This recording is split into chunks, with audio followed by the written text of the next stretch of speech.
Donald Trump jacked up his campaign's Trump Tower rent once somebody else was paying it. Washington, after bragging for a year about how cheaply he was running his campaign. Donald Trump is spending more freely now that other people are contributing, particularly when the beneficiary is himself.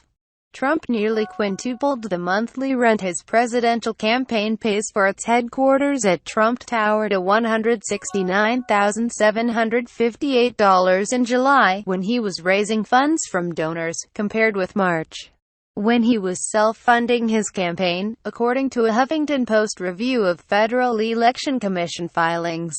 The rent jumped even though he was paying fewer staff in July than he did in March. The Trump campaign paid Trump Tower Commercial LLC $35,458 in March, the same amount it had been paying since last summer, and had 197 paid employees and consultants. In July, it paid 172 employees and consultants. "If I was a donor, I'd want answers," said a prominent Republican National Committee member who supports Trump, asking for anonymity to speak freely. "If they don't have any more staff, and they're paying 5 times more, that's the kind of stuff I'd read and try to make an attack ad out of it. If I was a donor, I'd want answers. If they don't have any more staff, and they're paying 5 times more, that's the kind of stuff I'd read and try to make an attack ad out of it."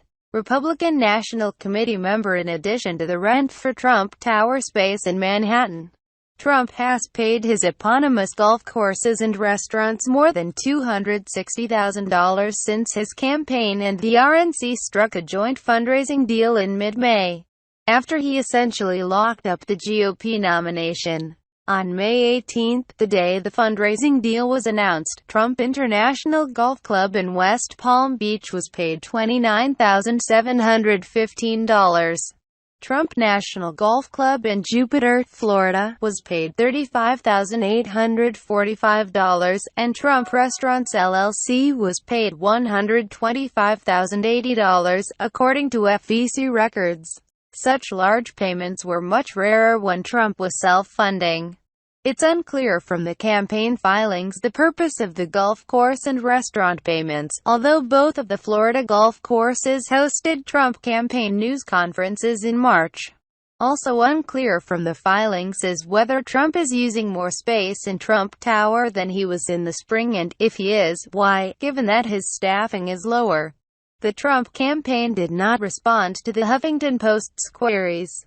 The FEC filings show that Trump began increasing the rent at Trump Tower starting with the May 31 payment of $72,800. The Trump campaign paid $110,684 in rent on June 9 and $169,758 on July 10. The campaign's number of paid employees and consultants went from 166 in May, to 139 in June, to 172 in July. How many of those actually worked in Trump Tower cannot be determined from the FEC filings. Although typically only a small fraction of a presidential campaign staff works in the headquarters building. Last autumn, only about a dozen of the campaign's several dozen paid employees worked in Manhattan. Trump continues to fly to campaign events on his personal Boeing 757 airliner, even though the aging jet burns some $10,000 in fuel every hour. That has made air travel one of the biggest expense categories for his campaign. In July alone, $495,000 went to Trump's company that owns the plane.